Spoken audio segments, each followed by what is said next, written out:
Mi nombre es Stefan Lanka, soy biólogo y virólogo. Descubrí el primer virus en el mar, así es como me vi envuelto en esta materia. Primero, comprobé que el virus no causaba ningún daño. Segundo, el profesor austriaco Fritz Pohl me alertó sobre que algo andaba mal en todo el asunto del SIDA y de que el virus podía no existir siquiera. Investigué este caso y comprobé que efectivamente estaba en lo cierto. Pensé que no podía ser así y permanecí callado durante medio año, porque asumí que se trataba de un error de comprensión por mi parte. No me podía imaginar que el mundo entero aceptase esto. Empecé a investigar y me vi envuelto en la teoría de la infección. Me di cuenta de que todo estaba equivocado. Empezó con un error inicial y acabó convirtiéndose en un fraude, que a su vez se convirtió en un fraude político bajo los auspicios de Otto von Bismarck. Esto puede ser fácilmente probado y reconstruido. Este concepto fraudulento fue abandonado después de la Segunda Guerra Mundial, para ser restablecido después por los americanos, con el fin de infundir miedo y favorecer el control de la población. Es más, descubrí, como demostraré aquí, que la teoría infecciosa dio nacimiento a la teoría genética y a la así llamada tecnología molecular y a la tecnología y manipulación de los genes. El modelo actual de la teoría infecciosa es implementado en forma de vacunas, miedo al contagio físico, en forma de pandemias, como es el caso de la actual pandemia de gripe porcina, que está previsto que erupcione en cualquier momento o que erupcione en una segunda fase, incluso más tarde, y que será tratada con un medicamento llamado Tamiflu, que a propósito, Tamiflu significa Amiflu tóxico. Hubo un aparente fallo técnico a la hora de nombrar esta quimioterapia. Voy a contarte la historia de cómo todo esto se desarrolló para que lo puedas comprender. Cómo un error se convirtió en un fraude se convirtió en un crimen, y cómo a través de la industrialización de este crimen se desarrolló esta locura. Esta clase de locura que nos pone a todos en peligro, a toda la raza humana. Vamos a empezar por un momento en la historia de la antigua Grecia, donde este concepto de la infección se desarrolló. De aquí surge la base del sistema médico actual, que está dominado por la lucha sistemática y el envenenamiento. Y es también por lo que se supone que nos tenemos que tragar el Tamiflu, y después de que la pandemia sea declarada, habrá que tomarlo en grandes cantidades.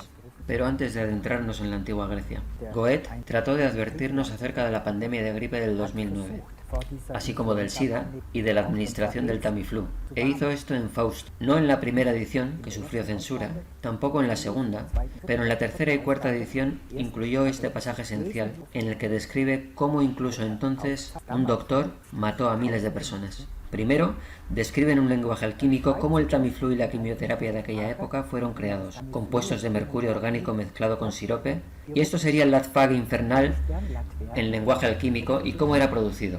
Aquí están las líneas importantes. Este era su modo de emplear la medicina.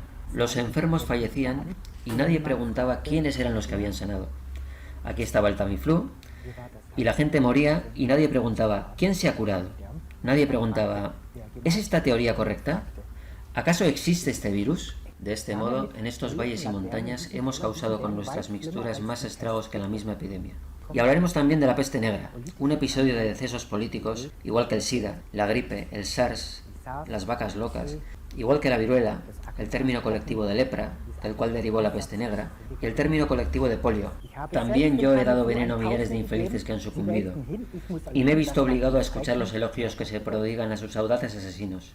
Goethe no ha sido tomado en serio hasta ahora, ya que él advirtió y sus advertencias fueron ignoradas. ¿Cómo hemos llegado a esto? ¿Cuál fue el error?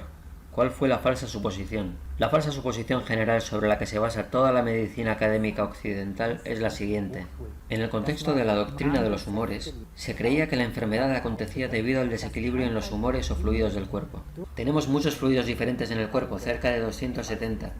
En las articulaciones, en los ojos, glándulas sudoríparas, glándulas digestivas, fluidos del oído interno, fluidos cerebrales, fluidos espinales, etc.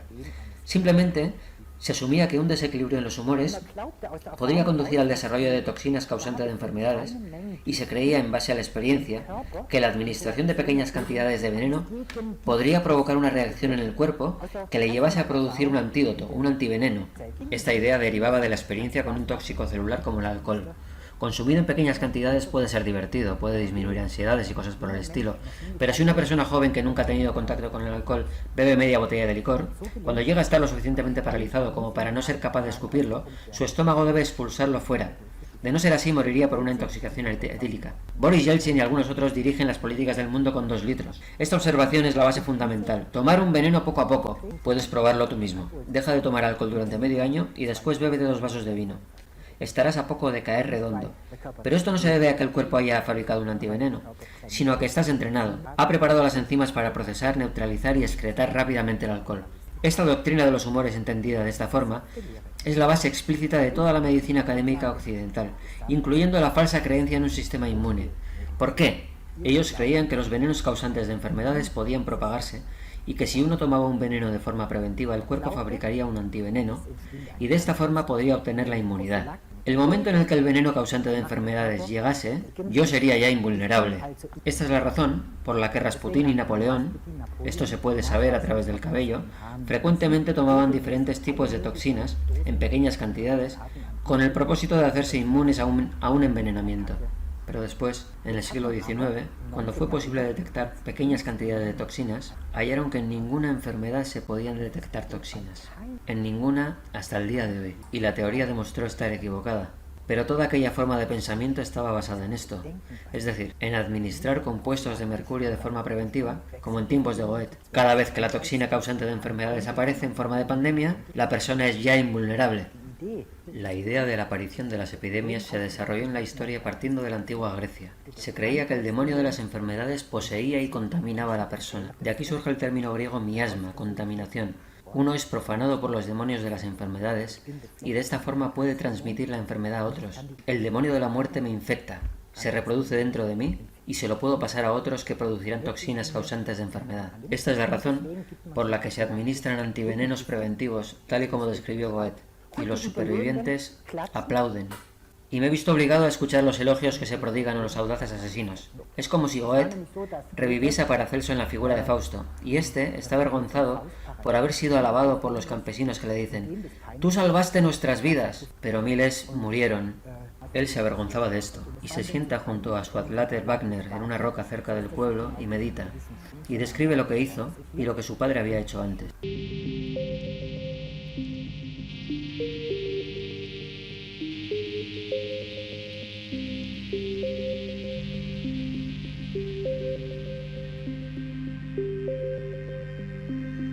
Entonces, se observó que la bacteria produce toxinas. Esto se investigó, y todos concluyeron que la bacteria solo podía producir toxinas en un cuerpo muerto.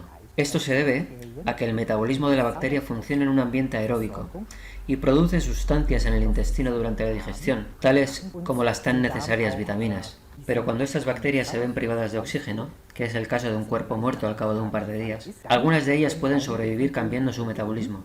Igual que la levadura cambia su metabolismo cuando se le excluye el oxígeno para producir un tóxico como el alcohol. De esta forma, estas bacterias producen sus toxinas, pero solo bajo una completa exclusión del oxígeno. Esto era bien conocido. La bacteria no podía ser la causa de la enfermedad.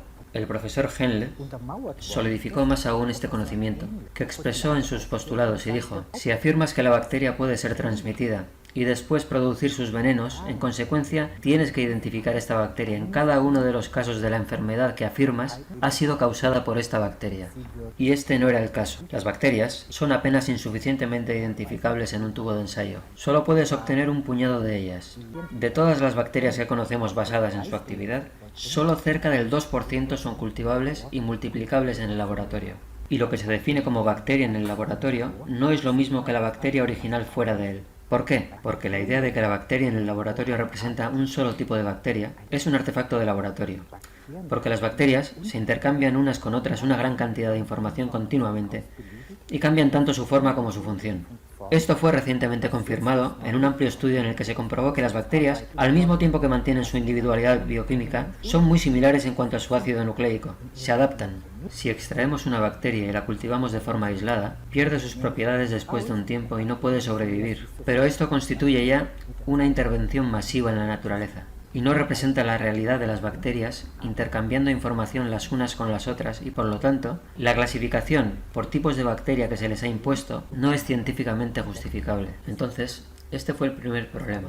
No consiguieron encontrar la famosa bacteria de la tuberculosis, que fue cultivada con éxito por Robert Koch. Solo pudo ser hallada en alrededor de la mitad de los casos. Esto continúa siendo así hasta el día de hoy. El segundo postulado de Henle afirma que el patógeno observado debe ser aislado. En el caso de una bacteria, debe ser multiplicada y se debe comprobar si puede hacer lo que se le atribuye o no. En todos estos experimentos, Hallaron que la bacteria no podía producir toxinas en un organismo vivo, ni siquiera durante los primeros días en un cadáver, después de que un animal o un humano hubiesen muerto. Es solamente después de unos días que las bacterias producen sus toxinas. Esto fue determinado también a través de toda la comunidad científica sin excepción. Henle formuló el tercer postulado, que dice que después de que el patógeno haya sido aislado y multiplicado, debe ser inyectado en un organismo y debe producir la misma enfermedad.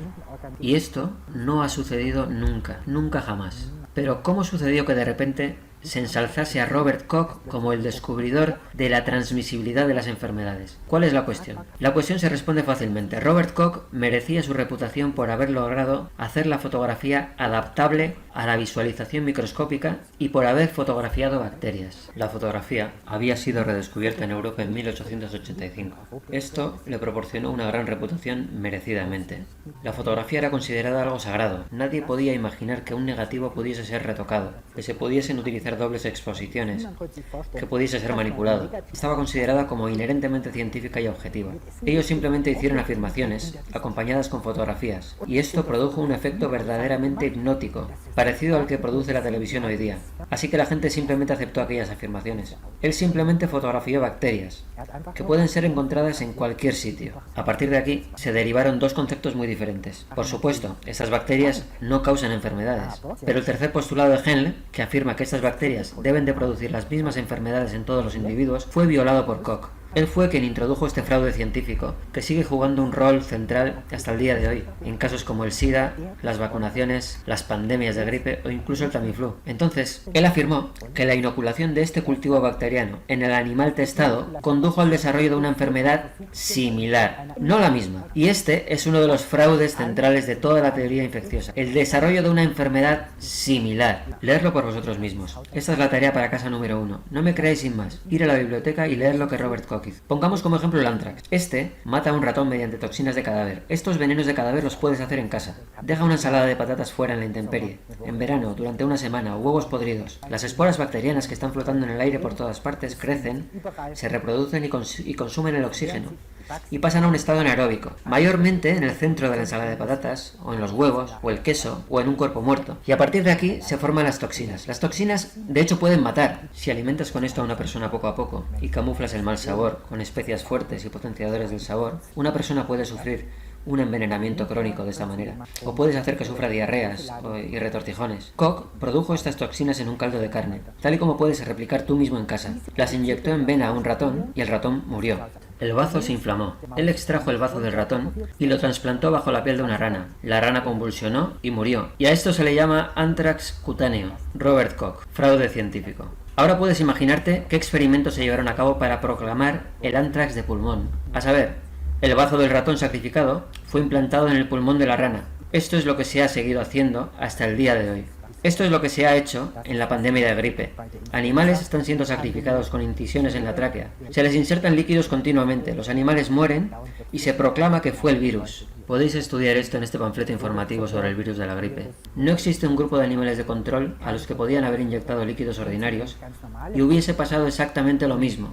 La segunda cosa que partió de Alemania y de Robert Koch fue que Robert Koch se valió de unos colorantes nuevos para poder matar las bacterias y naturalmente recibió estos tintes de la industria del colorante. Después, todos los demás investigadores médicos tomaron los mismos colorantes. Tomaron tejido sano, acidificaron el tejido y descubrieron que obtenían la misma reacción al colorante y exactamente las mismas bacterias pueden ser vistas y fotografiadas, justo como lo hizo Robert Koch. Pero después descubrieron que estos tintes mataban las bacterias haciendo agujeros en ellas, inhiben el ADN de la bacteria, destruyen su capacidad para reproducirse y la bacteria muere. Partiendo de esto, crearon los antibióticos, a partir de colorantes, BASF, Bayer, IG Farben, Hoek Merck, etc. La industria farmacéutica derivó a partir de los fabricantes de colorantes, basada en la hipótesis de la infección. El capital estadounidense construyó sus estructuras paralelas en Suiza, con el fin de preservar el revolucionario conocimiento de los alemanes, que se asumió que tenían la capacidad de poseer algo importante, igual que en el proceso Haber-Bosch, donde el nitrógeno era extraído del aire, por lo cual los alemanes no necesitaron importar más nitrato de sodio de Chile para fabricar bombas y granadas, dado que los océanos estaban bloqueados. Este era el escenario histórico. Pero ¿por qué se sirvió el gobierno alemán de Robert Koch? Él ya había tenido que escapar de Berlín con anterioridad, debido a que había matado a miles con el medicamento mágico tuberculina contra la tuberculosis. Los ingredientes de este fármaco se mantuvieron en secreto en contra de la ley. Koch huyó. Otto von Bismarck le hizo volver. Este necesitaba un pretexto contra los británicos, que habían tomado el control del canal de Suez ilegalmente y poseían por lo tanto importantes ventajas militares y políticas, dado que les permitía no tener que navegar alrededor de África, sino que pasaban a través del canal de Suez con sus tropas y productos, tales como especias, antioxidantes y otras cosas. De esta forma, navegaban a través del tranquilo Mediterráneo. Los alemanes trataron de privar a los ingleses de estas ventajas, alegando que estaban trayendo el ántrax, la viruela y otras plagas de la India. Por lo tanto, se les exigía el cumplimiento de una cuarentena, no se les permitía atracar en ningún puerto del Mediterráneo y en Gibraltar fueron atacados. Así pues, a Robert Koch, que estaba huido, se le hizo volver y se le ofrecieron 100.000 Reichsmark para que crease un argumento que convenciese de que los ingleses iban a traer la peste negra, la viruela y el ántrax. Ya hemos hablado del ántrax. Apuntamos que la industria de los colorantes desembocó en el surgimiento de los antibióticos y más tarde en la quimioterapia y en las armas biológicas, incluyendo la industria farmacéutica con su tremendo capital, con unos ingresos mayores que todos los presupuestos militares globales combinados. Robert Koch cometió un fraude científico, no respetando el primer postulado. Pudo cultivar algunas bacterias, pero no pudo encontrarlas en cada individuo enfermo. Esto sigue siendo así a día de hoy. Nunca pudo reproducir la enfermedad como dicta el tercer postulado, ni pudo, de nuevo, aislar el mismo patógeno a partir de estos organismos. Este es el periodo en el que se introdujeron los brutales experimentos animales. ¿Cómo nació la idea del virus? El equivalente francés de Koch era Louis Pasteur, el estafador científico empleado por los franceses, dado que los franceses estaban en guerra con Alemania en 1872. Los muertos fueron más tarde declarados como víctimas de una epidemia de viruela. Los alemanes clamaron que habían sido los franceses y los franceses clamaron que habían sido los alemanes. Pasteur, que conocía por Béchamp y otros científicos qué es lo que las bacterias pueden hacer y qué es lo que no pueden hacer, en primer lugar negó el nuevo conocimiento con el fin de mantener la connivencia con la Iglesia. Afirmó haber hallado la prueba de la creación primordial, solo para adoptar la posición contraria después, una vez había sido empleado por el Estado, asegurando que todo estaba equivocado. Dijo que las bacterias eran un continuum, que eran esporas y que no podían haber sido creadas en la sopa primordial. Pasteur vendió estas ideas como suyas, pero él ya sabía de antemano lo que las bacterias podían y no podían hacer, y se le otorgaron algunos méritos por esto. Por eso el mismo Pasteur, que sabía que las bacterias no podían causar enfermedades, aplicó un truco para sostener el modelo de la doctrina de los humores y la enfermedad, sobre la que se basa toda la medicina occidental. Debía de postular una toxina causante de la enfermedad, especialmente debido a que este concepto de pandemia era utilizado en muchas ocasiones para suprimir revueltas, para controlar situaciones de hambruna, etc. Todo esto comenzó en las épocas tempranas del Vaticano, creando miedo a las enfermedades, clamando que la enfermedad venía del demonio, igual que en la antigua Grecia. Por tanto, con el fin de establecer un control total, el Vaticano clamaba que la enfermedad era un castigo de Dios. De esta forma establecieron su poder. Este concepto fue interrumpido durante unos pocos años por los Staufers. En la época del emperador Otón, en la fundación del Sacro Imperio Romano, contrataron al humanista francés Gervais de Aurillac con el propósito de establecer un sistema médico que obviamente no existía anteriormente. Dado que la facción militar del Imperio Romano Oriental se había separado de Roma, como sabemos, solo poseían conocimiento militar, pero no conocimiento técnico. Estaban separados de las universidades y de la cultura. El gótico temprano solo fue capaz de construir pequeñas ventanas, no edificios altos. Eran incapaces de usar planos cada vez que el conocimiento de los artesanos y los ingenieros no convergía. Dado que esta conexión había sido interrumpida, no podían utilizar planos para las edificaciones. Podemos ver esto en la arquitectura del gótico temprano, solo pequeñas ventanas, no grandes estructuras. Así que reclutaron a Gervais de Aurillac, alias Papa Silvestre II. Él trajo a los árabes a cada guarnición, a partir de las cuales se derivaban los monasterios, con el objeto de obtener el conocimiento de los chinos a través de los árabes. Los árabes, a su vez, habían hecho grandes avances en medicina, dado que en China no existía el concepto de contagio. Existía el concepto de demasiada o poca energía. Hay una influencia, en latín influenza, por la reducción y el incremento de la luz y el calor en la primavera y en otoño, pero la idea del contagio no tenía cabida. El contagio tampoco forma parte de la medicina ayurvédica, es típico de la mentalidad bélica, típicamente europeo. La idea de la enfermedad como algo vil era algo de lo que ya Galeno, el gran médico de Marco Aurelio, se había retractado. Él se alejó de este concepto y declaró que había podido reconocer que no era el pecado lo que hace que la gente enferme, sino más bien es la enfermedad lo que conduce al pecado. Y hoy en día, si tenemos en cuenta la comprensión de la nueva medicina germánica del Dr. Hammer, esto se está poniendo más de relieve si cabe. Encontramos psicosis que pueden ser visualizadas en un escáner de tomografía computerizada, como resultado de diversas constelaciones, actividades en el cerebro, en diferentes áreas y alteraciones súbitas de la manía a la depresión y otras características. Volviendo a Herbert Aurillac, él adoptó este acercamiento, y la base de aquel imperio fue humana. Sin embargo, esto cambió rápidamente al polo opuesto cuando el Papa Silvestre murió pocos años después. Después de esto se instalaron tribunales de la salud a lo largo de todo el Sacro Imperio Romano, en las naciones germánicas. El Vaticano no consiguió confiscar todos los documentos en todos los archivos de aquella época, especialmente en las regiones que luego fueron protestantes. De los libros y crónicas de esas ciudades, aprendimos que había tribunales de la salud en todo el Sacro Imperio Romano dirigidos por sacerdotes, acompañados por consejeros de las comunidades o ciudades, y que decidían quién estaba sagradamente enfermo o quién estaba diabólicamente enfermo, significando esto que debían de ser castigados por Dios y expulsados. La palabra alemana para lepra es Aussatz, que significa expulsar. Este concepto de lepra-expulsión era idéntico en todas las regiones en las que se preservaron los datos a lo largo del Sacro Imperio Romano a principios del siglo XI. La definición incluía síntomas naturales como la pérdida del cabello, acné, hinchazones, pero también incluía diagnósticos más tramposos como la afirmación de que alguien había tenido una pesadilla. Esta persona podía haber gritado durante el sueño, o algo parecido. Y lo que es más perverso aún, este pudo tratarse del primer test del SIDA en tiempos del medievo, tener piel de gallina como reacción a una corriente de aire. Este era un criterio para ser expulsado. La persona era tatuada, recibía su última unción y era forzada a abandonar todos los territorios habitados y se le prohibía acercarse a cualquier asentamiento bajo la amenaza de pena de muerte. Este era el concepto de lepra, Aussatz, expulsión, que surgió en el siglo XI. Después, tras la aparición de la pequeña edad de hielo en 1308, cuando una gran presión migratoria llegó desde el norte, dado que las plantaciones de manzanas y trigo en Noruega se volvieron menos productivas debido al frío severo, afloraron grandes tensiones, hambrunas catastróficas, etc., en el nuevo Sacro Imperio Romano en las regiones germánicas, especialmente después de un fuerte terremoto con epicentro en Friaul en 1348, que devastó muchas ciudades mediterráneas. Esto fue interpretado por los ortodoxos como una señal del anticristo, dado que la ley y el orden colapsaron debido a que el eje central del comercio global, Venecia, así como todas las rutas del comercio y monedas colapsaron también. En este punto, este concepto exacto, con la misma y exacta definición de la enfermedad, fue adoptada por los sacerdotes y los oficiales de las ciudades